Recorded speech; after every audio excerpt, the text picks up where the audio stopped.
back, please go ahead and do so. We're just about to start. We're going to start with an introduction of each couple, and then we'll be getting into our question and answer period. Again, feel free to go ask your questions if you haven't already done so.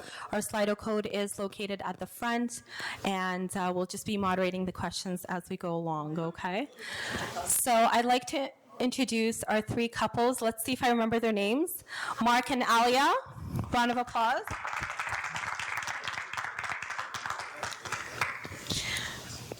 Sarah and Rami.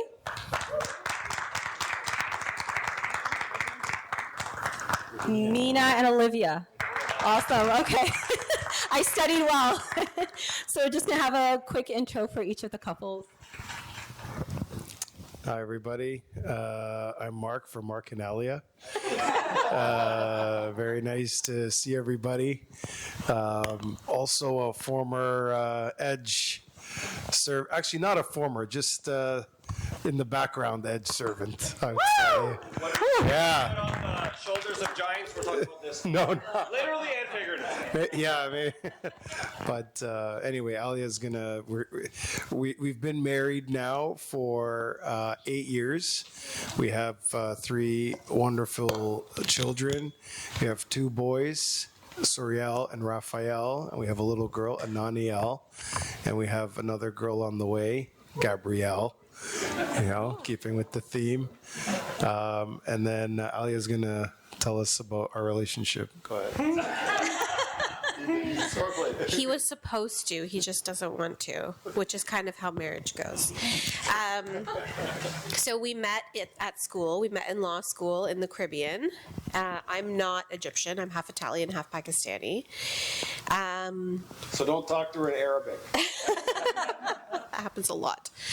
What else can I tell you guys? We dated for a few years, and then we really wanted to know what God's will in our life was. And so it was very clear to us through the guidance of our fathers of confession that God was saying no. So we broke up, and then I got baptized and started serving in the church. We were broken up for 5 years, and then we really didn't think we were getting back together, and then we got back together, and here we are 3.9 children later. Amazing. Thank you. I love that story. I think there's a question there actually about can I go back to my ex? So maybe you should take that one. Is that your question? Definitely not. Hi, my husband's just telling me I can't take you anywhere. Hi, I'm Sarah. I am not from Mississauga originally, even though my husband is. I will take you all on, okay? She's the one that's selling sucks at the convention. Yeah, that's me. I was that servant that was leading the chant on the kids. But here we are, ironically, this is God's indication that he has a sense of humor. We've been married for 11 years, 11 and a half. We have 3 children at home who are sleeping. I want to pass the mic to let Rami talk about how we met, but I'm not sure you're going to remember. My memory's really bad, but definitely 11 years. I know that one. How do we meet? So we met when we were serving together at like an inter-church service. She was my boss, and you know, and still am. That's right. And you know, it's yeah, that's it really. I don't know. Very simple, straight to the point. I love it. Thank you. Hello, everybody. We're so excited to be here, Mina and Olivia. We've been married for 3 years. We got married in the heart of the pandemic. It was a very special 10-people wedding, including the photographer, Abuna, and the deacon. Me and Olivia know each other for over 16 years, since high school. She came to my high school. I was in grade 10, and she came in grade 9. And we have little Mark. He is 2 years old, little over 2 years old. We're so happy to be here, and I'll let Olivia take it from here. You said everything. No. Yeah, love is true. I guess it's true, but I don't know what to say. Yes, I love this grows in man. marriage. It does grow in marriage, and I love him very much. And Oh, that is so cute. yeah, I still. She meant to say I still love him. She's surprised. It's very Hopefully for surprising. decades to come. Definitely for decades to come. No, I definitely grew, and I didn't realize like love grows, but most important for me is that it grows because God is truly at the center of our relationship. Like I was a little bit confused in high school, and he always had God. I was in grade 9, and can I tell them the story? I don't know what story. The first time he saw me, I dropped my binders, and he's like, God told me I'm gonna marry you. That was so creepy. Did you remember that story? Do you remember? But like we got married, so God is really in him. He flows in the Holy Spirit. So yeah, and I love him a lot. Honestly, love grows, and when God is in the middle, it just grows. Seriously does. Amazing. Thank you. Thank you. So just to get started, so we're going to have the questions again, as I mentioned, as per the rating. We're going to go one by one with each couple answering a question. If there's anything in particular that you want to ask, we are taking live questions as well. If you would rather ask the question anonymously, again, you can go ahead and do so through our link at the front. And without further ado, I think it's time we get started. So we're going to go with our top-rated question. Who wants to be couple 1? The X question. Couple 1, and then couple 2 in the middle, and then couple 3. You're good with that? Okay, Mark and Alia, you're up. So you're going to tell us the question to answer? Or whatever. Pick from the first few. From the top 3, 4. Let's pick one because they're based on ratings. The top one, the X one, is 14 likes, so it's the top rated. Yeah. So we want to try to pick from the top rated ones and to go accordingly. But if there's something that really speaks to you, by all means, you're more than welcome to answer it. So is it okay to try and go back to my ex? Go ahead. Read the whole thing. Read maybe the whole. So the question is it okay to try and go back to my ex? I know I've overreacted on something. Now I regret my decision. Or should I attempt a new relationship and move on? And there's another question that's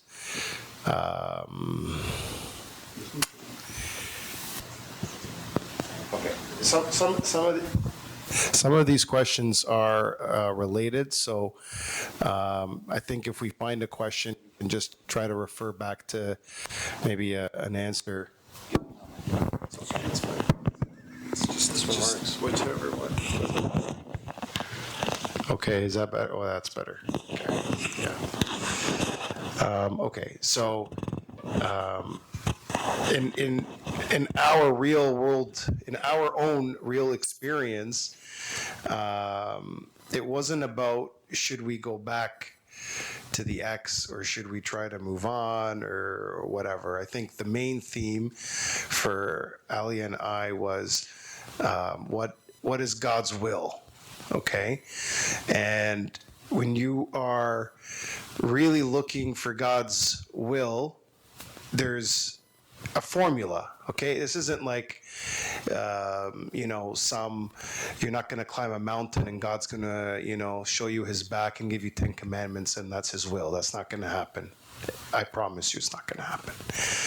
But if you are looking for God's will, you have to talk to God and basically tell him, and the formula is, God, this is something that I want, but I'm going to leave it up to you. Here are all the good things, and you put all the pros, and here are all the cons. But the hardest part of finding God's will isn't God's voice. The hardest part of finding God's will is neutralizing your will. Neutralizing your will, believe it or not, is the toughest thing for a human being to do. And it's only usually God is so merciful that if he sees you just trying, he will give you the answer. And think about it, because how crazy is it that we as humans, right, are trying to impose our own will on our lives when God is in control of it. Okay? Now that doesn't mean that, okay, God, you're in control, I do nothing. That the thing that you and I have to do imagine going to God and saying a prayer like, God, I really want to give you my will. I want to actually let you decide anything in my life. God, I want you to be in control of my life for just 1 minute. Try that. Try 30 seconds. Try actually going to God and saying, I want to give you just 30 seconds, rule my life. I still don't do it very often. Like, I may say that I'm trying to follow God's will, but I don't actually go to God regularly and tell him, God, I want you to be in charge for even a minute. Try it. If you haven't done it before, and this is all stuff that my father of confession has told me. So nothing I'm telling you is coming from me. This is all from my father of confession. And when you neutralize your will, when you give up your will, then only then will you really start to hear like God's voice. But if you're trying to pick up on cues, or you're trying to oh, God is telling me this, or you heard something from somebody and, oh, this is a sign or that. So neutralize your will, and then you always, and I don't know how many times we're going to say this, you have to have a good relationship with your father of confession. And your father of confession, I'm sorry to say, is not a fortune teller. He's not somebody that's going to give you the future. He's not somebody that's going to, oh, Abuna, should I buy this car or that car? And that's not what Abuna is there for. Abuna is there to guide you in your spiritual path. So if you're having, you're going to your father of confession about any of this stuff is, Abuna, I am trying to neutralize my will. How can I do that? Can you help me with ways to let God take control in my life? Can you give me ideas on how to hear God's voice? What prayers can I pray to hear God's voice? So if you go to Abuna and you say, Abuna, I dated this girl for 3 years. This is what happened. Should I get back together with her? Abuna's gonna be I haven't seen you in 2 years. Where have you been? I don't who are you? What's your last name even? So how often are you going to see Abuna for your spiritual guidance versus how many times are you asking him for guidance in your spiritual life, right?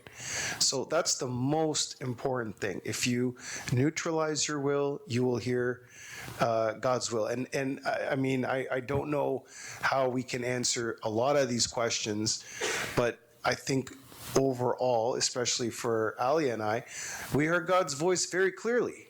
He said, both of our fathers said, no, you have to break up. And it's not something that her and I wanted to do. But we said, okay.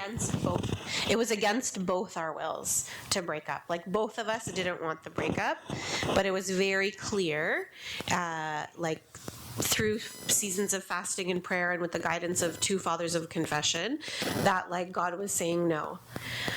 And then fast forward 5 years, and we don't know, at the time we don't know, but both our fathers of confession are you have to be okay with whatever God has planned for you, whether that be singleness, whatever it is he has planned for you, you have to accept whatever his plan is.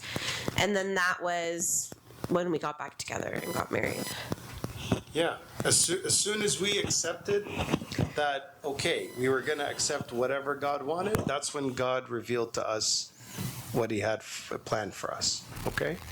So that's the answer to that. Wonderful. Someone Wonderful. else wants to add something?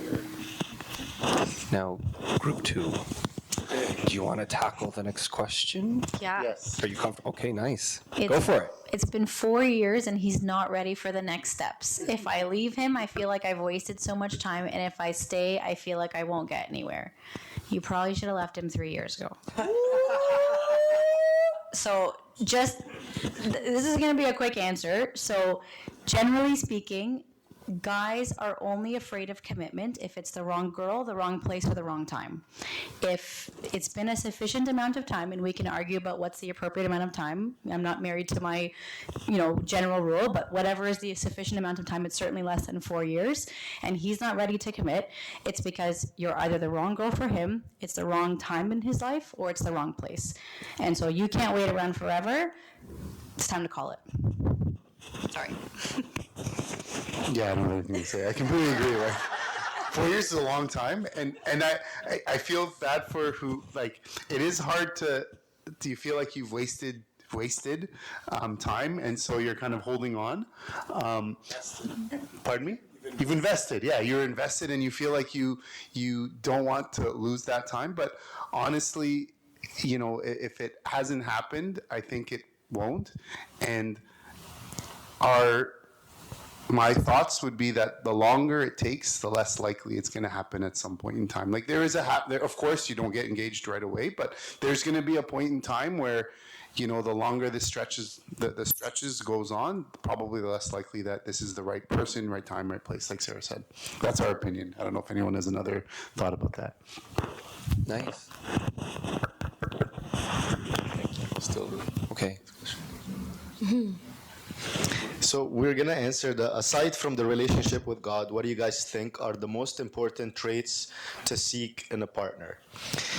So I know it says aside from the relationship with God, but it's actually very important to have that relationship with God. It's very important to seek a godly person. It's very important to have the church in the center, have Father of Confession in the center, because I don't know how to say it, but it's guaranteed that it's not going to work if God is not involved. It's this unity happens only by God. So if God is not involved, it's guaranteed that this is not going to happen.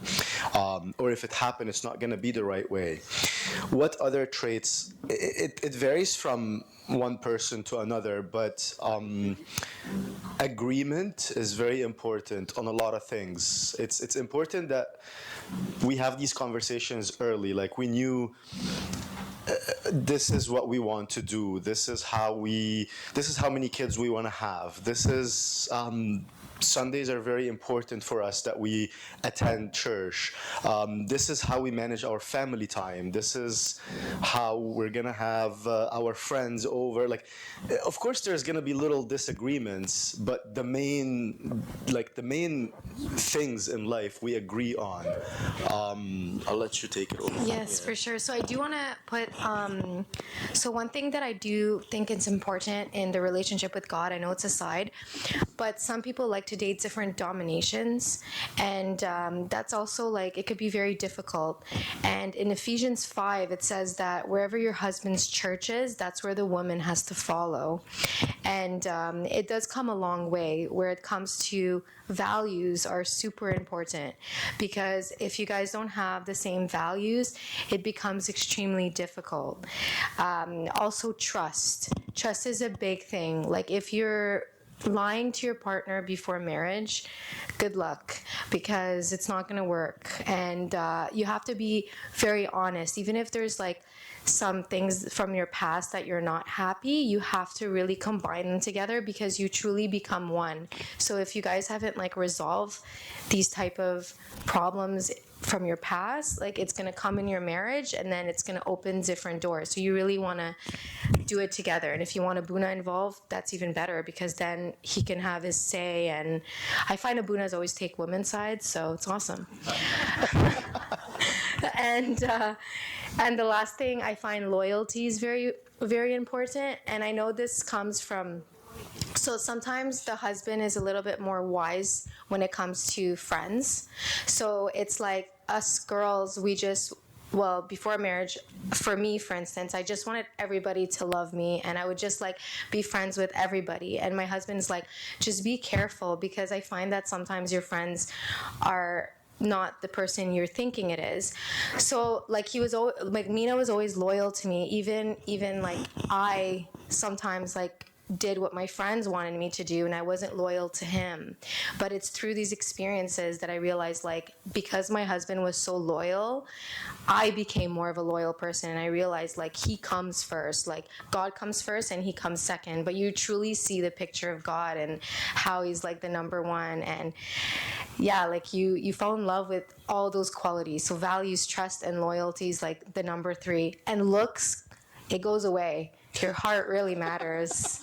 It's truly the beauty's in the beauty's a light in the heart, guys. Okay, beauty's not the outside, because you become ugly after. And Thanks, babe. I appreciate it.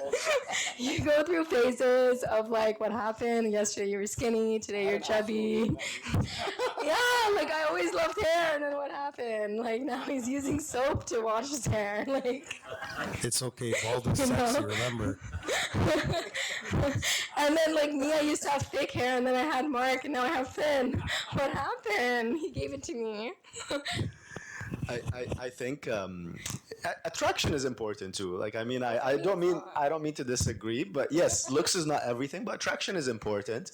The heart matters, baby. And one thing that Olivia mentioned at the beginning is if you're lying. So there's two things that can go wrong. If you're lying, that means you're afraid, you're not being yourself, you're hiding things, or you're lying because you're not showing the true self to your partner. And if you're hiding things, or you're not comfortable sharing everything with your partner at an early stage, then I think that's a clear indication of that's not the right person. There's someone that I'm not comfortable to share things with, but when it came to Olivia, I'm very comfortable to just share. I'm not afraid. I just actually, in fact, I'm oversharing. I just want her to know everything. So I think being transparent and being honest at the very beginning, so the other person as well gets an idea of, okay, this is who I'm getting involved with, and that's something that they agree with and they accept. That's it. Thank you. Okay. So, how much is too much physical touch? Yeah, that's okay. That's okay. So, there's a guy. His name is Abuna Anthony Paul. Have you guys heard of Abuna Anthony Paul? No, I'm asking you. Have you heard of Abuna Anthony Paul? Okay. Just listen to everything this man says. Okay, there's upper room media. Listen to all his sermons. Okay, one of the things that he says is human beings are meant to go all the way. You understand what that means? I'm talking to adults here. You understand what I mean, right? You people are staring at me in a blank. Do you understand what I mean? Do you? Do you? Okay. All right. So that's what you and I are built for. That is what God designed us for. Okay? So the question is, how much is too much physical touch, is a question that is really not defined properly, because are you talking before marriage, or are you talking after marriage? So Saint Athanasius says something, and like Saint Athanasius said this, okay? He said, if a man goes into the city and kills one person, what are they going to do to that person? What are they going to do to that guy, that man that killed the one person? What are they going to do to him? You can raise your hand, or what are they going to do to them? Kill them? Judge them? What is that person called? What? A murderer.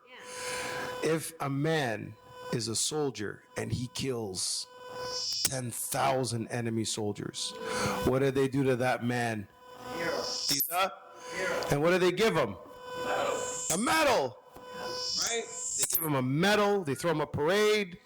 So Saint Athanasius says, if you have sex before marriage, you are a murderer. But if you have sex 10,000 times after marriage, you are a hero. Okay? So, I have no idea, but he brought it back. so the answer to that question is very simple. How much is too much physical touch? Well, if it's before marriage, it's too much. But if it's after marriage, you can never have enough. Okay? All right. I don't know how to follow that.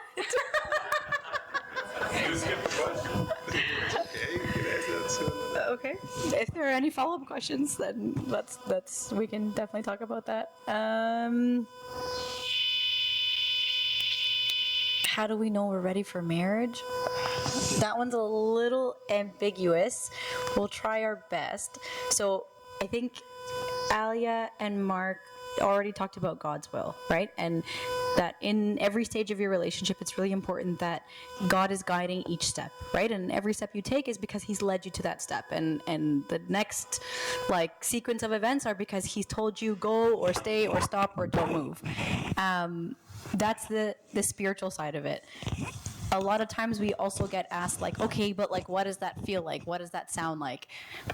There's a very unromantic way that Rami described how he knew he was ready for marriage that I can tell people about. So wait, I'll say a few more things before I get there.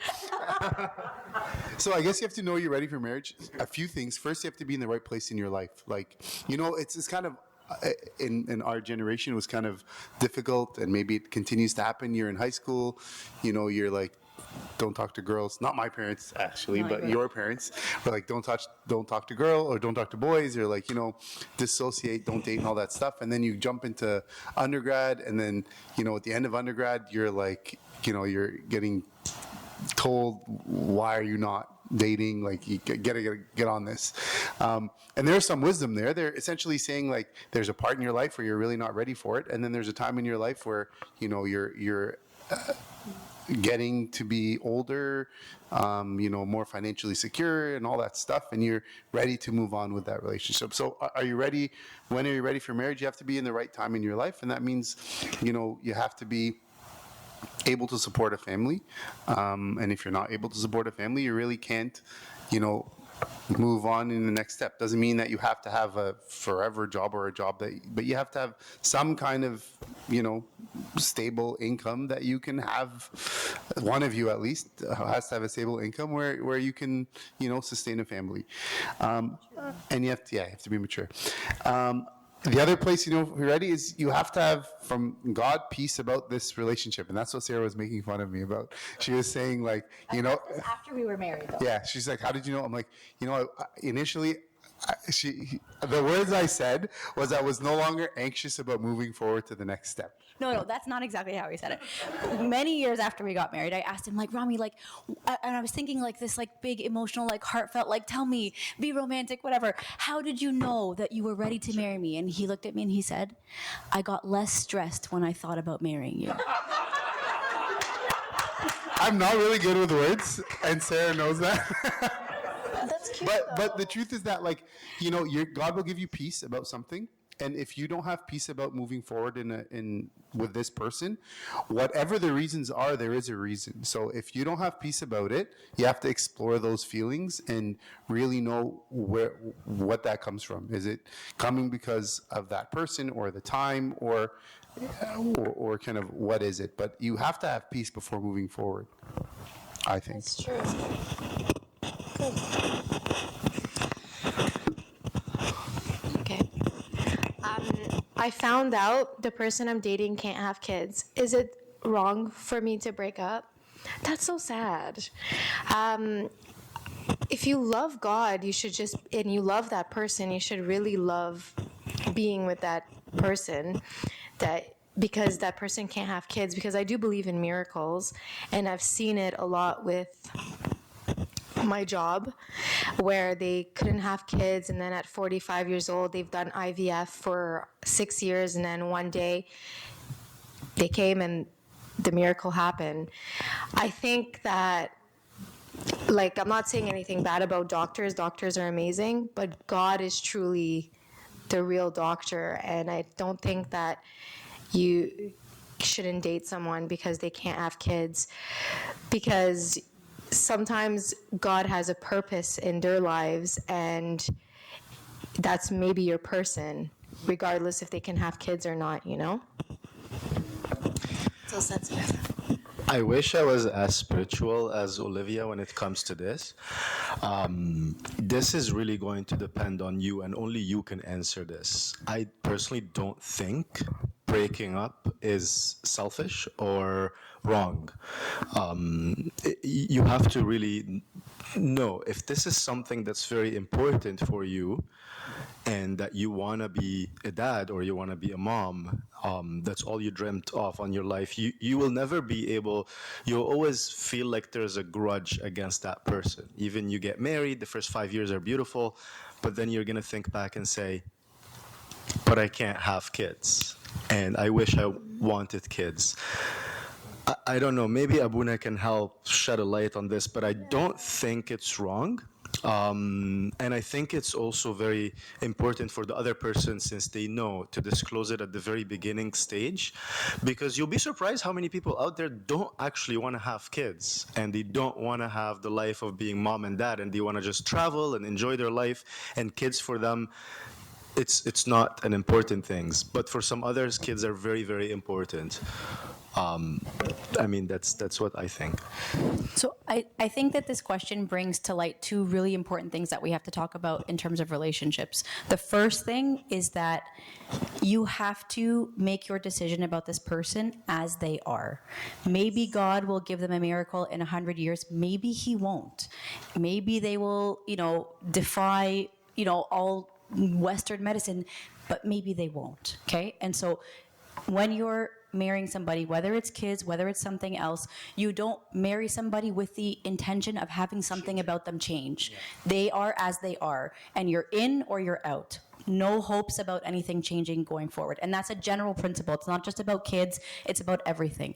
The second thing is this idea of a deal breaker versus a preference, okay? So, I'll give you an example. When I was dating Rami, I didn't want to date him because he's from Mississauga. Mississauga, okay? Mississauga, okay? Just related to that, there was a convention, this is silly, but there was a convention that we went to, and one of her grade 3, how old is she? Grade 1. She's a grade 1 kid from St. George what? Yeah. So she was in grade 1, and she went up to me and she said, "What church are you from?" And I said, "Mississauga," and she kicked me and ran away. I was like, "Who is this kid?" Yeah, the little kid. No, cute little girl. I saw her recently. And she remembered. And she's like old now. Anyway. Atta girl, we raised them right. Atta girl. Back to the example, okay? When I didn't want to marry Rami, that was very superficial. It was a Mississauga thing. It's not based on morals or values, okay? So you've got to be able to determine what for you is a deal breaker versus a preference. Obviously, I would have preferred somebody from the East. We're over that now, okay? We're over it. But that was a preference, not a deal breaker. A deal breaker is typically something that is like unchangeable no matter what happens, no matter how amazing that person is. You can't live with it. It's typically related to core, values or morals or whatever. Ultimately, at the end of the day, other people's opinions of your deal breakers don't change whether you can live with it or not. Okay, so there's a question in there somewhere about like somebody's height or something, or like physical attributes or whatever. Obviously we try very hard to make sure that our deal breakers are like, there's a level of depth attached to them, right? We don't try and like hang our hat on things that are superficial. But ultimately, if I think your deal breaker is wrong, it doesn't change whether you can live with it or not. If you can't live with it, you can't live with it, right? And forcing yourself to try, knowing that you can't, is essentially delaying the inevitable. So as a person, okay, we hope that everybody has like the self-reflection and the time that they spend with God to make sure that their deal breakers are based on deep things, are based on core values. But ultimately, whether it's superficial or it's deep, if you can't live with it, you can't live with it. And nobody else's opinion about that matters. And I think that the question of, a person can't have a baby is one of those things where, if it is a deal breaker for you, it's a deal breaker for you. And it is not something that you should or shouldn't be ashamed about. It is just something that is, that you feel strongly about. And if you feel strongly about whatever that topic is, act on it, because this is a lifelong plus longer commitment. So, don't do, if there's something that you feel strongly about, whatever it may be, and you think you can't live with it, please address that quickly, and don't just keep, put a blind eye to it and keep moving forward, because at some point in time it's going to come to a head.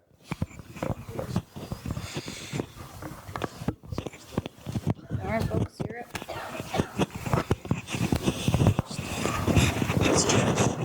Which one? The 6 to sexual activity one, or which one? Yeah. Sex. Asked. Okay, so one of the questions says, he told me he had past sexual activity in the last relationship before marriage. He said he changed and he repented. Should I give him a chance? So I'm just going to refer back to their answer.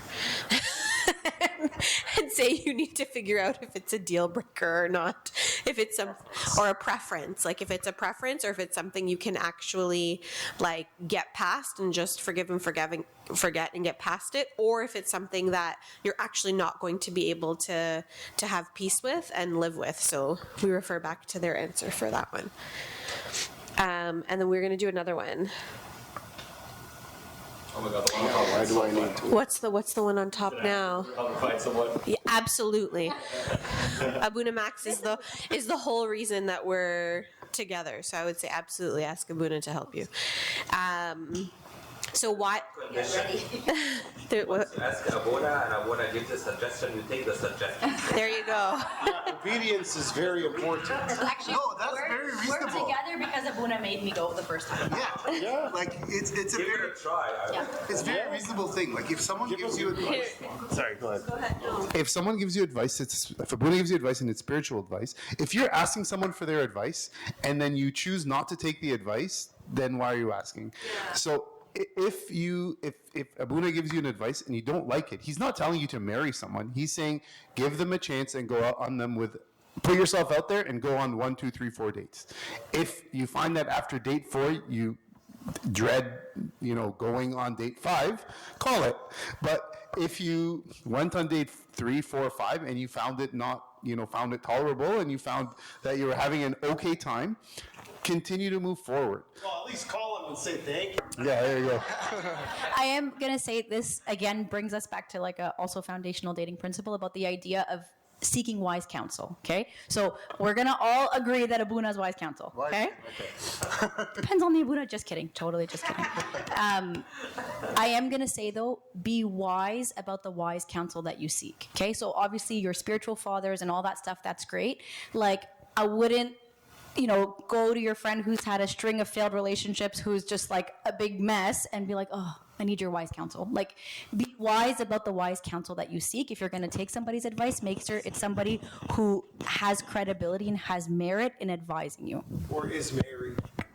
I mean, Guys, this is very, very important. Be careful who you share with and who you get advice from. You could have a friend who can actually destroy such a beautiful thing in your life. It's very important who we reach out to. It's very important. Sometimes I think that this friend wants the best for me, or I love them so much, and actually they're giving me the wrong advice. Or even if that person is a little bit older and I take them as a role model, but they're not the right person to take as a role model. So it's very, very important to be very picky on who we trust and who we share with and who we respect their opinion. That's true. I know I'm not married, but can I add to that point? It depends. The one thing I want to say about wise counsel,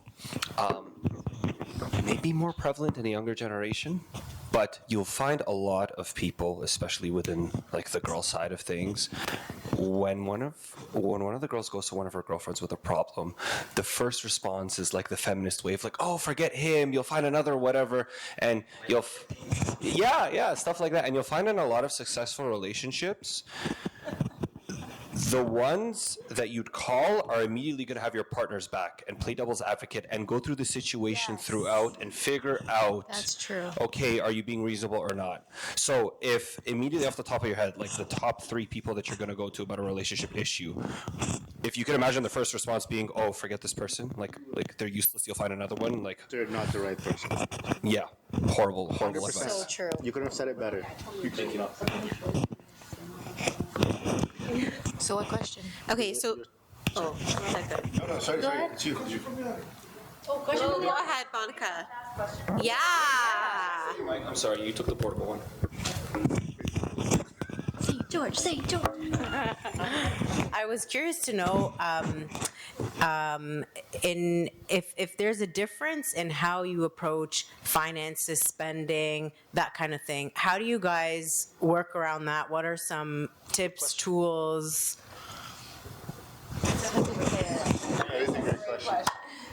I can answer. Pardon? There's always that one couple who's better with finance.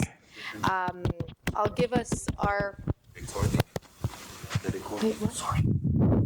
I think that finance for us, like, one should be the main person who kind of like takes lead of it, because if they're good with their money, they're going to be able to save more often than the one that's like the big spender. But I'll let him speak because he's the finance person. I'm not.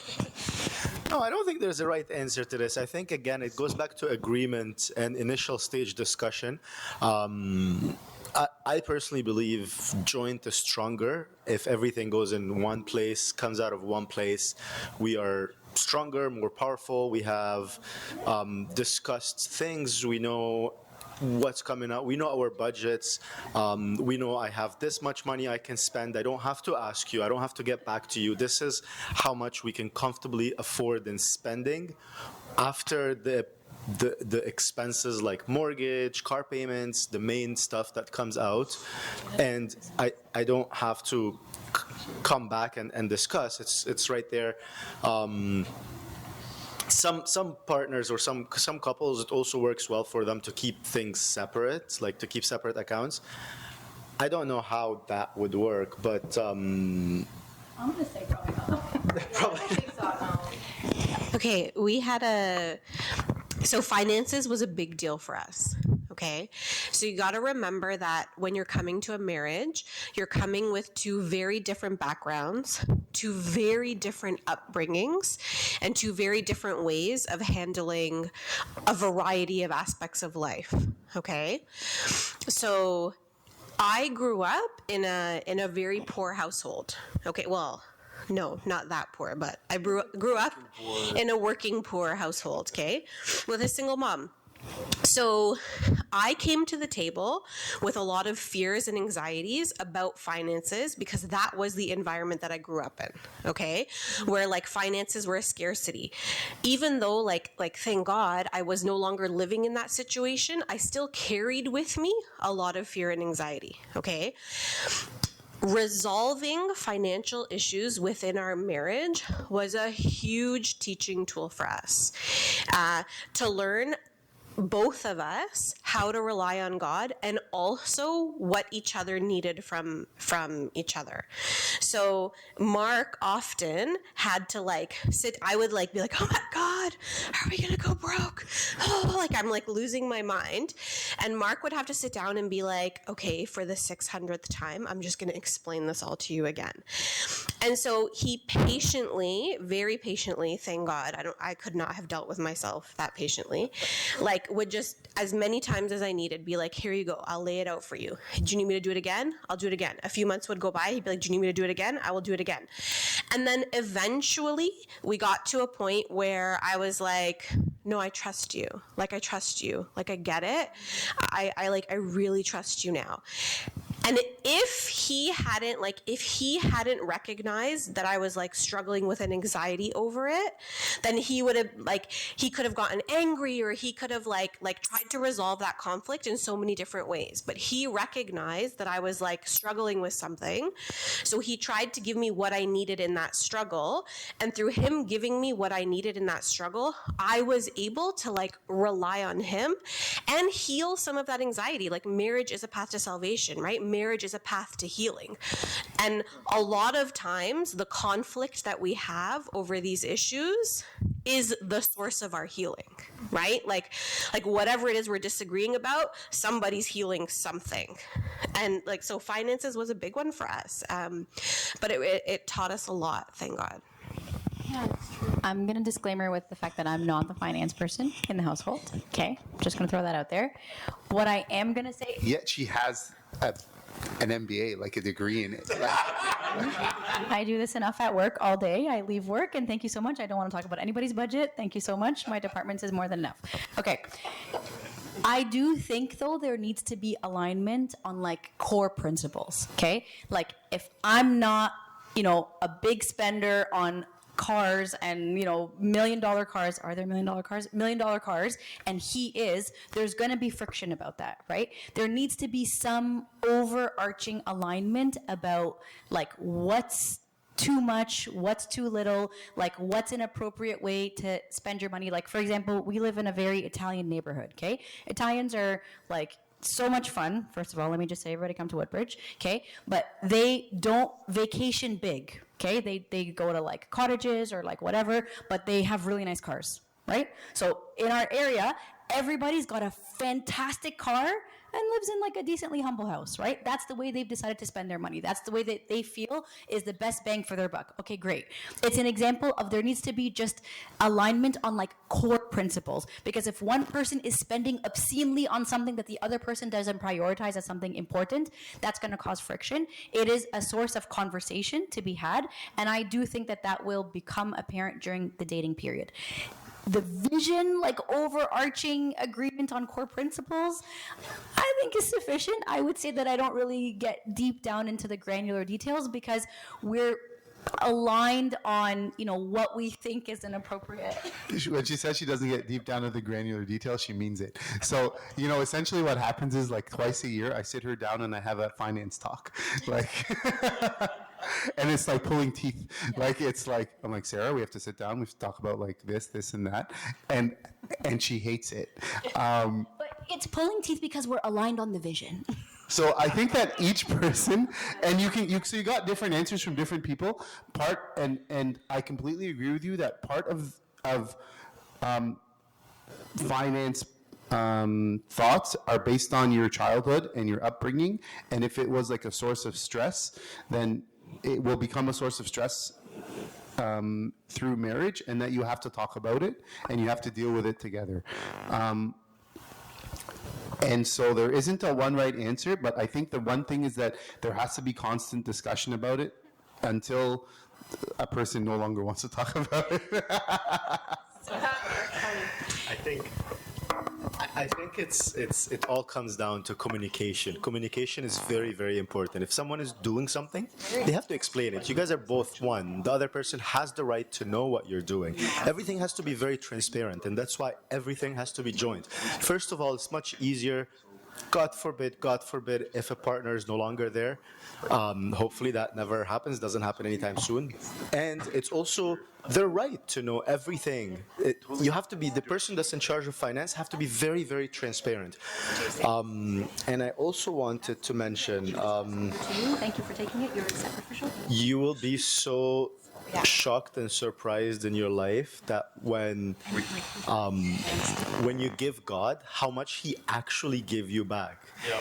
You'll be surprised. Like, what? Like, how is like tithes and offering is very important, because when you don't, whatever you made is not sufficient for you. But when you do, it just keeps coming, and you're just like, God, you're really so present. You see this. I don't know where it came from, but I don't know how. It's just that we got so blessed.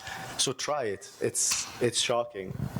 And like, don't let like other people around you tell you how to do your finance. Like, once you guys become one, like, talk about it together. Because sometimes, again, influence, like, I don't know, sometimes your parents could say, no, always have always have your own account. You just never know.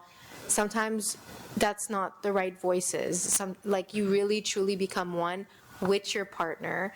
Yes, love your parents. I'm not saying don't love them, but sometimes it's like we make kids, but we make kids so that they can find someone, and then we kind of let them go, and we're there for them and help them. But your partner is always going to be there for you, so it's very important to not get influence either. Absolutely, I couldn't agree more. If it's working for you guys, nobody else should be involved. And if it's not working, then it's your abuna, it's your counselor, it's someone mutual. It's not your dad or her dad, or it's not your mom or her mom. And you know what? When it comes to arguments and fights, couples will move on and forgive each other so quickly. But if your parents are involved, you put your parents in a tough spot. So always keep the parents. I mean, of course, there's a little cute argument where the dad, like my dad takes her side all the time. But in some things, just keep it to you guys. And if you're choosing to get someone involved, get someone mutual. Like, not like her dad, my dad. No, get abuna, get your counselor, get your spiritual guidance. It's important to have someone mutual and not to put your parents in a tough position, because they won't. You will forgive, you will move on, they won't. It's true. And it's like, when I first was with Mina, I was very like feminist, kind of like, yes, women rules, like, it's my thing, I do my own thing. But then when we got engaged, Abuna knew that and was like, you guys are going to have a joint account now. And I was very against it, and I was very scared. And he said, if you can do that commitment before marriage, then you're showing that you're putting God first. So this was very a leap of faith for me, because I came where my mom was better in finance than my dad, but then I realized that they were joint, but it was my mom controlling more of the money because she was better.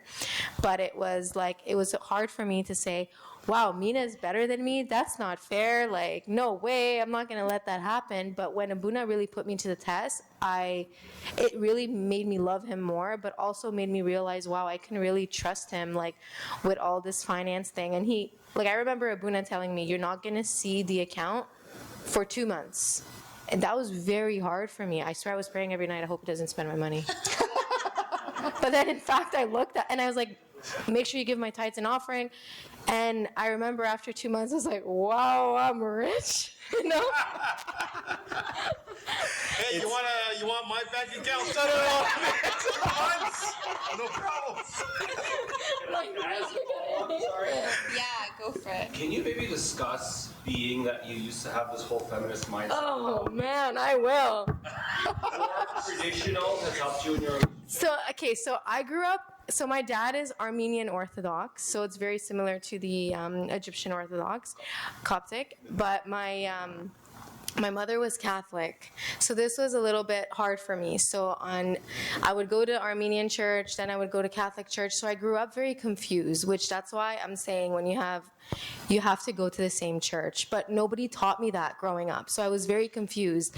And I grew up where career was so important. Like, my mom was career, and then my father had his own business, so he was also career. So it was very like career-wise. So I was just like, when I grew up, I'm like, I have to be very good. I have to be the best. I will be the best. I'm going to be the one that's going to control my husband. So that's why when he came in grade 9, I was like, oh, no. No, it didn't change. I have it a little, but like, come on, I changed. But then, like, meeting Mina, he was always my friend through high school. And whenever I did something, I don't know how he knew, but he'd be like, no, that's not right. But then my girlfriends and we would all, what you were saying, be like, nah, it's right. So we would always, like, when you have a friend of group, you become stronger. It is a bad idea, because in the end of the day, it becomes worse. And I've been through it. So when I got married, I actually lost half of my friends because I choose Mina over my friends. But that was very hard, but it's the best because now look at us, you know. But yeah, I grew up where it was just career, and it was actually, in fact, Mina that told me, you know, you want a family and career's not important. You have to put your kids first. So my mindset completely changed. But it was really with like Abuna's guidance, because again, like when I was getting married to him, I was like, no, separate accounts. No, I want this my way. I want my own thing. Like I didn't even share my car keys with this kid. I was like, no way. Like that's my car. I worked hard for it. And he's just like, let me just park your car, please. I'm like, no. Like, no. And then it came to a lot of like talking and like getting me convinced that like we need to have an agreement, because now like I'm gonna be honest, I do have that trait still, but like I'm very picky. Like I don't like when he comes in the kitchen because he'll make a mess. So I'm just like, no man, It's a blessing, guys. that's my kitchen. You should always make a mess. You will not be welcome. But then he has to go to Costco and bring me the stuff because I'm not carrying that. But that's a different story. But yeah, you do get, like, you have to choose your partner over your friends. Like, it just comes to that. As sad as it is, after your bridal shower and all your partners, your go-to. Yeah, friends are important. But again, the friends that will defend your husband are the good friends, because the ones that try to do divorce, they're not meant to be. And you will see it around like the time of marriage. What's the D word? Oh, the divorce. Sorry. Anyways, so yeah, it's really important. But I have to say, the only person who changed me was God and Abuna, because Abuna actually had to sit me down and said, I have to tell you, like, you need to like give him a chance. Like, I remember on Sundays, I'm like, did Mina do it right? Like, and Abuna had to be like, let's pray. Like, you're okay. Like, he's good. He's good. I don't know, but that made me trust him more. Really, it really did. She's great. She's making herself seem like, but she's great. She's the best person ever.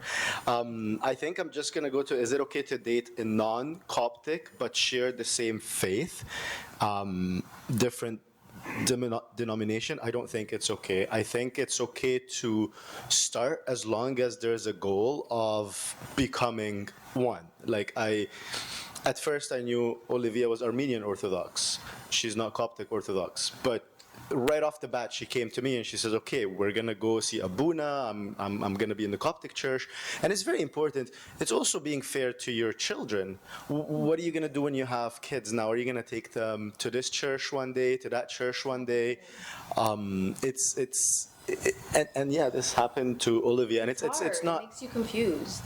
Yeah, to answer that question, I don't think it's okay to date a non-Coptic if they are not willing to come to your Coptic church. Like, I mean, if they have that will and they come and they talk Abuna and they're serious about it and Abuna approves it and welcome them, then yes, great. But if they're not, it's not okay. I don't think so. We have a question from the audience, if I can. Thank you. Thank you so much, guys, for sharing a lot of information that not a lot of us know. So I got a question, since most of you like married from a different culture. Okay, so right now you're talking about the Orthodox and non-Orthodox, but here comes the question that how was it, or is it hard to, or let's say, how was it for you and for your family to convince that, okay, let me get from another culture that is not my culture, and how was your family reacting about that?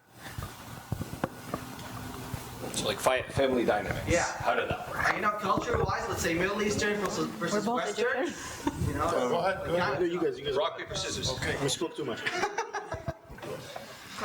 Are you? Yeah, You're have the that one. Egyptian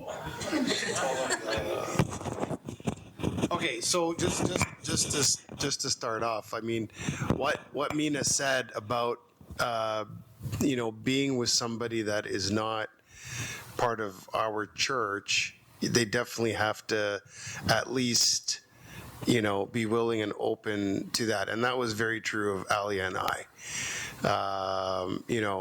Like, yeah, we met in overseas, but when we came back, you know, one of the first things we did was attend the Bible study with Abuna Paul here in this church, right?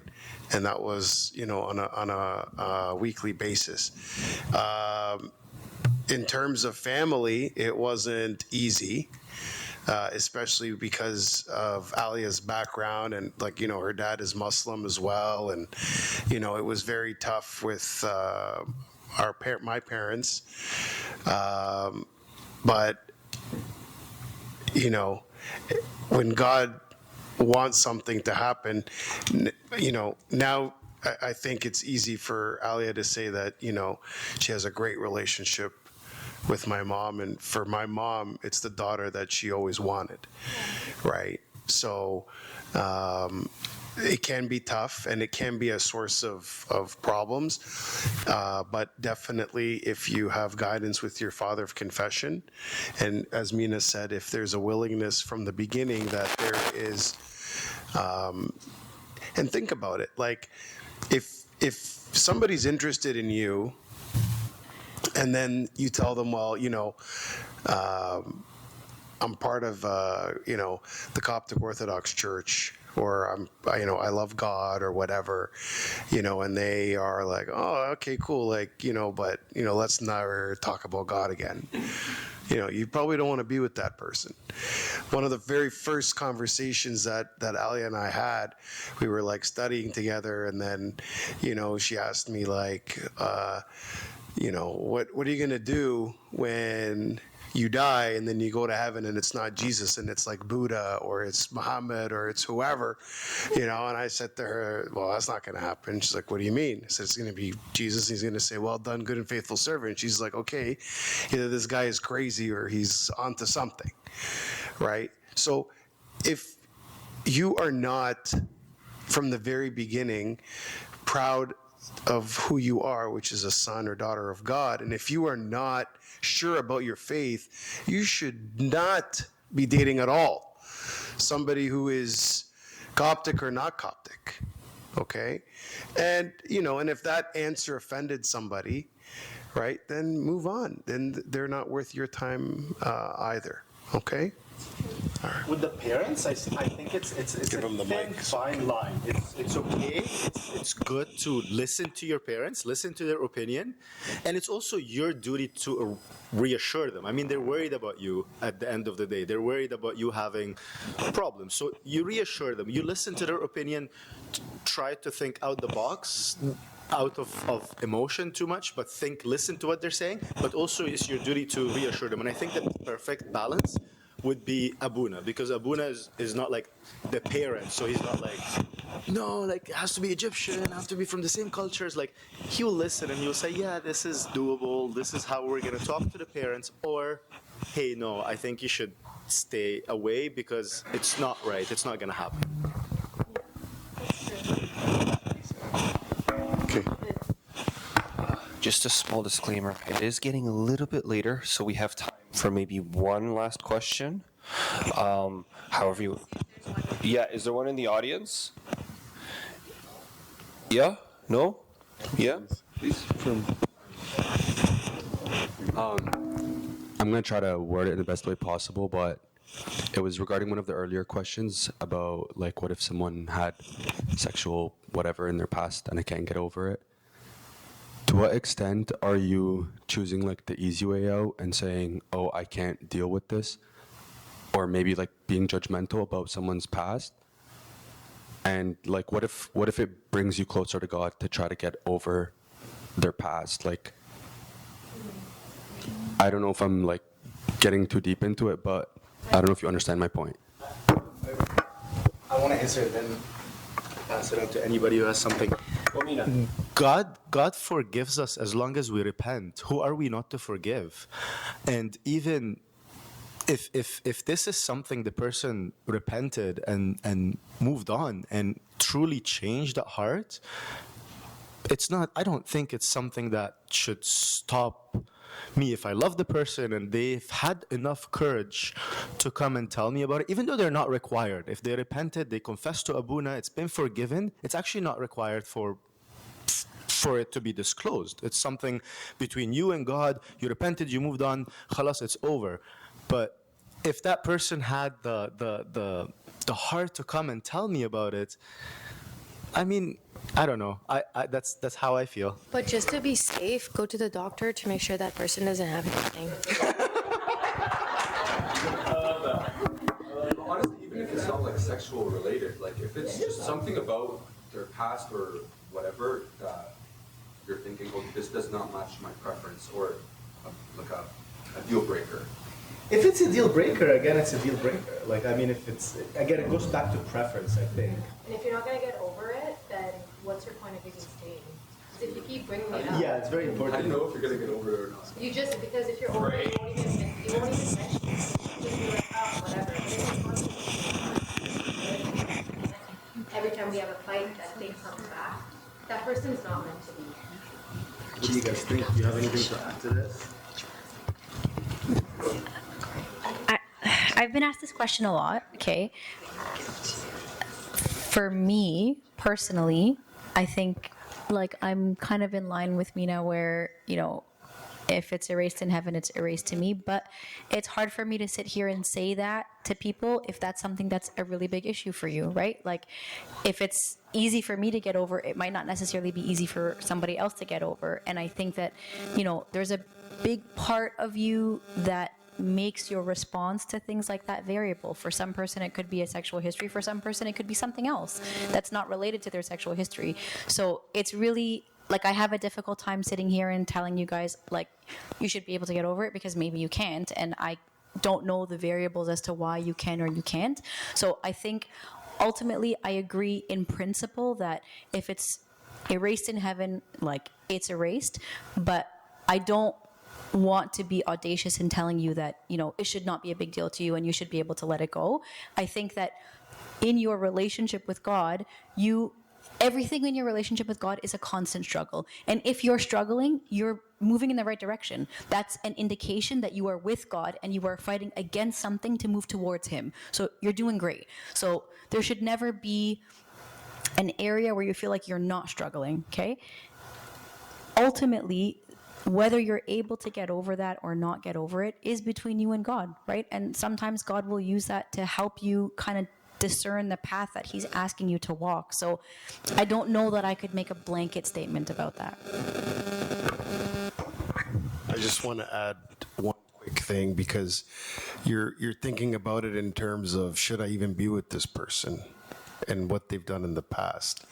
I think I'm going to blow your mind. Ask yourself, if I'm married to this person and we have kids and she cheats on me, am I able to forgive her? You know, if you're stuck in the past, you're stuck. You have to be able to think about your future with this person.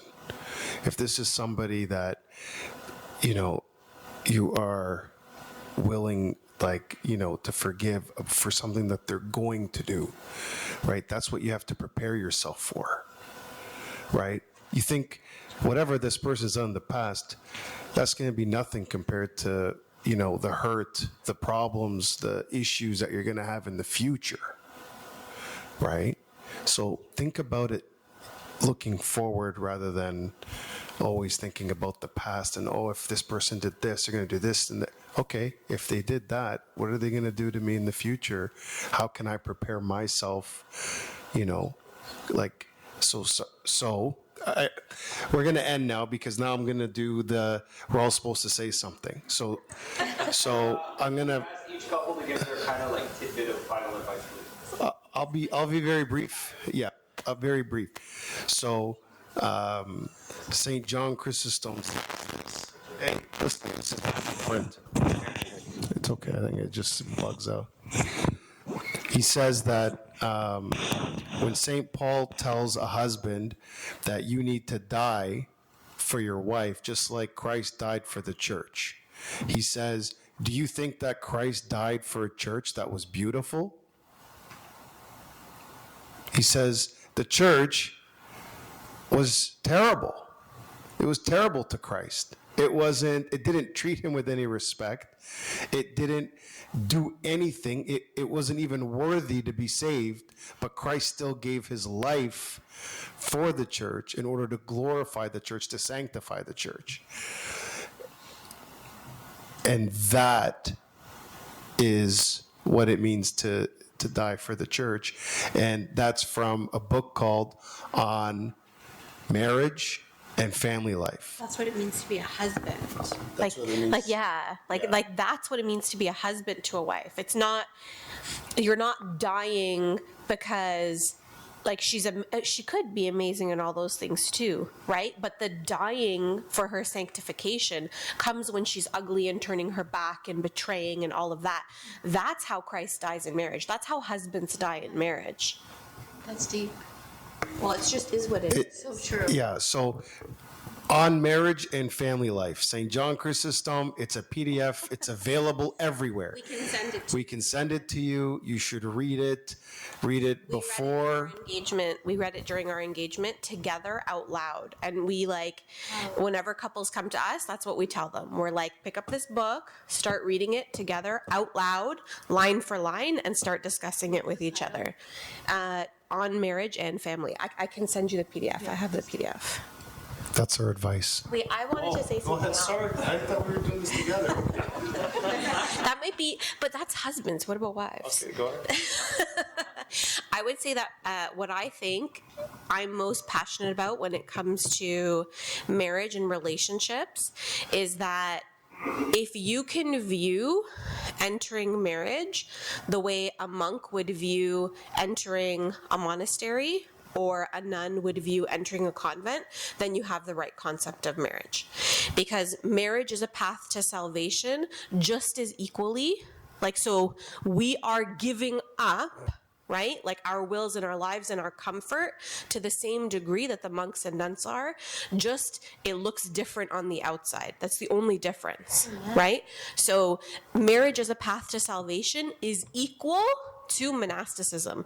And I don't think as a generation we approach it with that level of seriousness and that level of recognition of what you're actually getting into. But listen to the marriage ceremony. That's what you're getting into. It's the exact same thing. It's so true.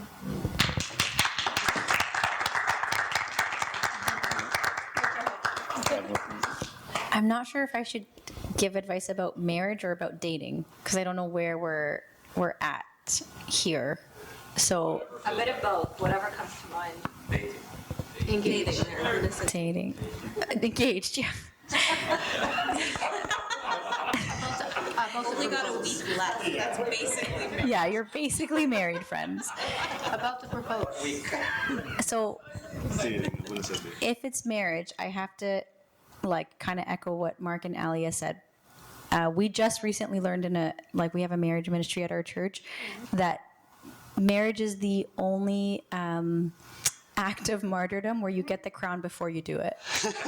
So those crowns that you get in the marriage ceremony are crowns of martyrdom, but you get it before you do it. God's assuming the win. Okay? You're gonna do this, you can do this, okay? So in terms of marriage, I have to echo what Mark and Alia said. Before you get to that point, okay, before you yoke yourself to the path of martyrdom and you almost make these vows of sacrifice, it sounds really scary. It's not that bad. It's really fun, okay?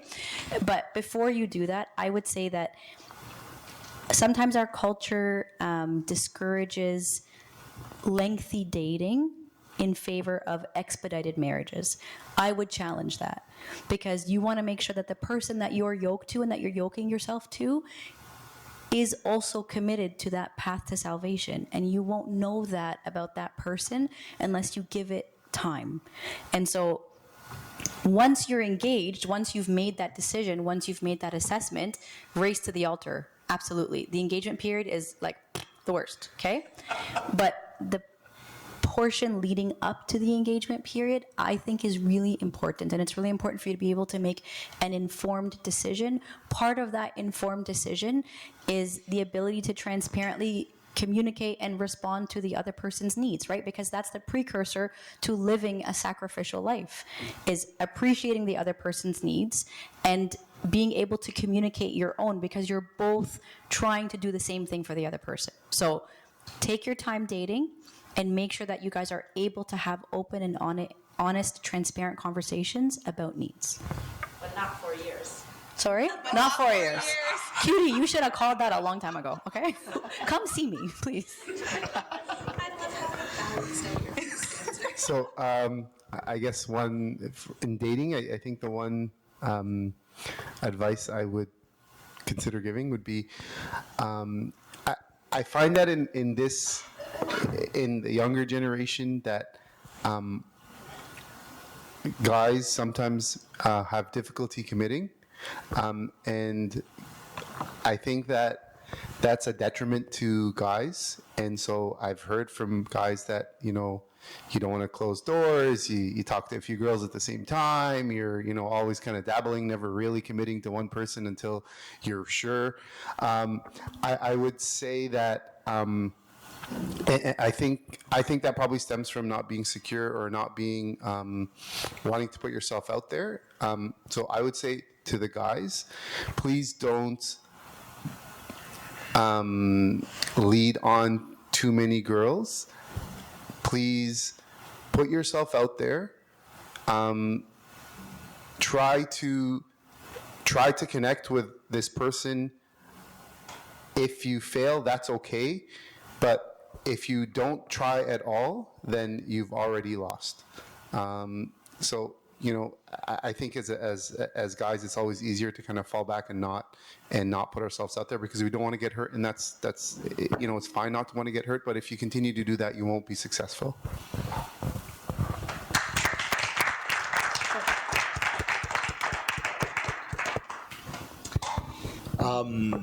For dating, I would say you want to be yourself around the person. You want to feel happy around that person. You want to, no matter what the interests are or what makes you,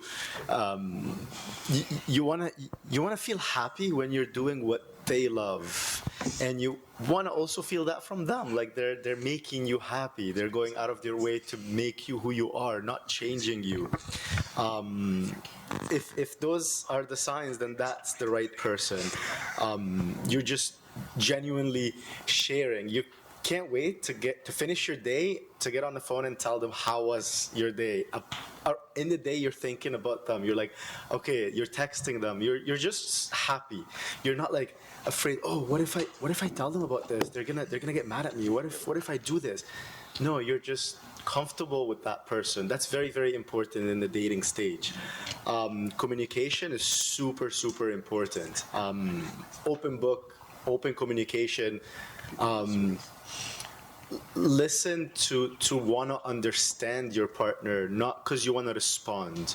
And then for marriage, I guess, and this is like the transition now between dating and going into marriage. It's hard, it's difficult to let go of friends. You're gonna have your friends who are single, who are not ready for marriage, who don't want to lose you as a friend or don't want to lose you from that group. So they're going to be pulling you away from something good that you want to do. You're going to have to let go of those friends. You're going to have to start finding friends in the same stage as you. You're going to have to... And this is, for example, in our situation, we had to let go of some people, but then you know what, once they got married, we became super close again. You just have to be in the right stage. It's very difficult. It's so hard to let go of friends. But if you want your life to continue and move on to the next stage, you're going to have to let go of the previous stage. And the most important in marriage is to have God at the center. I don't remember who have mentioned this, but God is in the middle, and then the closer we get to God is the closer we get to each other. And the further we are from God, the further we are from each other. And there's going to be, on both ends, there's going to be sometimes one person that's drifting away. It's the other person's responsibility to pull them back. And it's gonna take turns. There's gonna be one time that's the person that wakes up, I'm so tired, I don't wanna go to the mass, it's so early, I just wanna rest on Sunday. No, we have to get up, yalla, let's go, we're gonna do this. And then the next Sunday is gonna be the other person.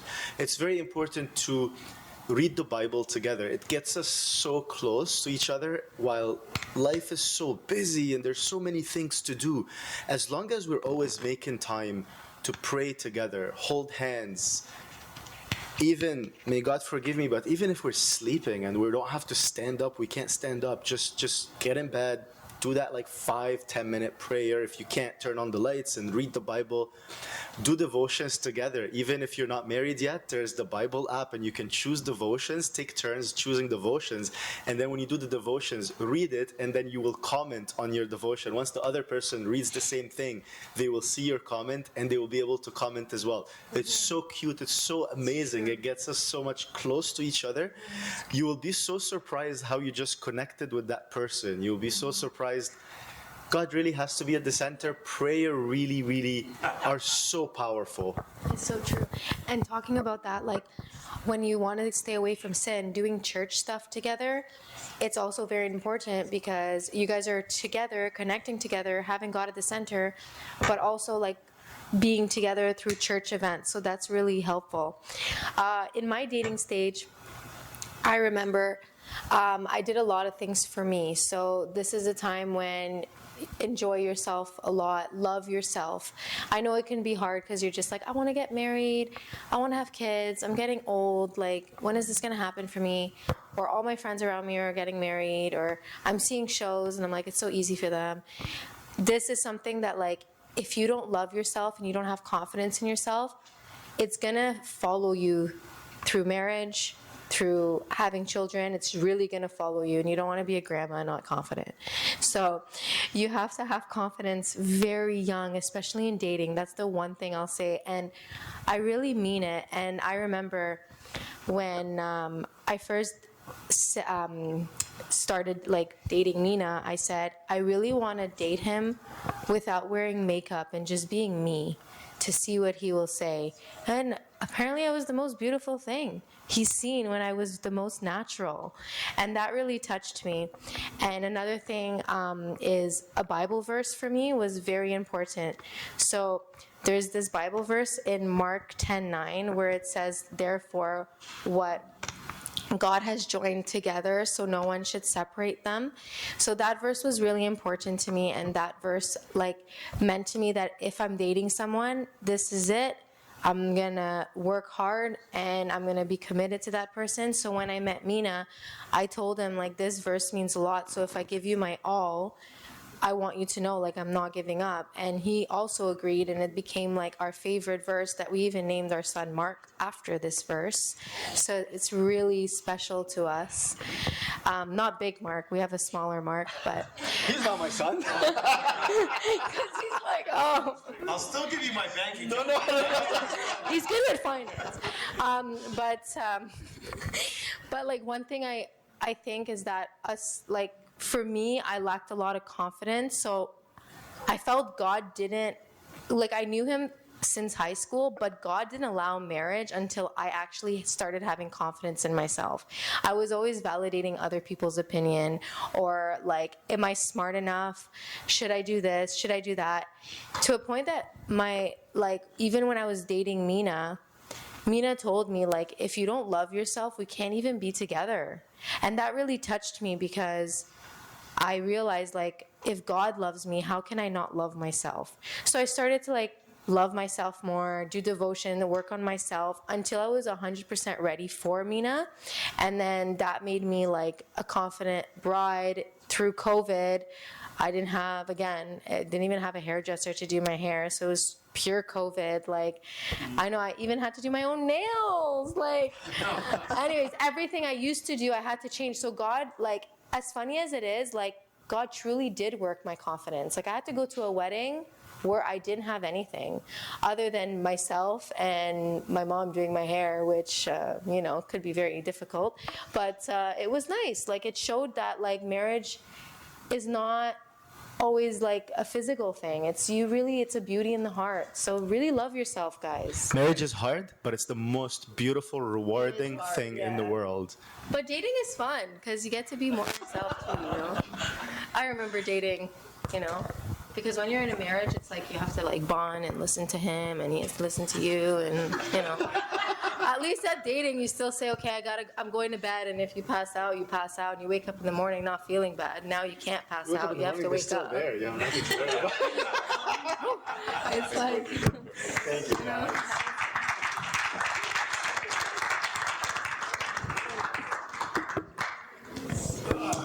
Thank you so much to our three lovely couples. Another round of applause. Mark and Alia, Rami and Sarah, Mina and Olivia. We so appreciate you taking time out of your busy lives with all your kids and responsibilities to come join us and give us a lot of insight. For this, we're good. I guess it's a break for you guys as well, which I'm sure you appreciate, but we genuinely, we're very excited and very happy that you were able to join us tonight. And thank you so much for all your insight and all your advice. Thank you. And you guys are going to be amazing. You guys are going to get married and we're going to be there. Invite us to the wedding, guys. All 6 of you are invited. Thank you so much.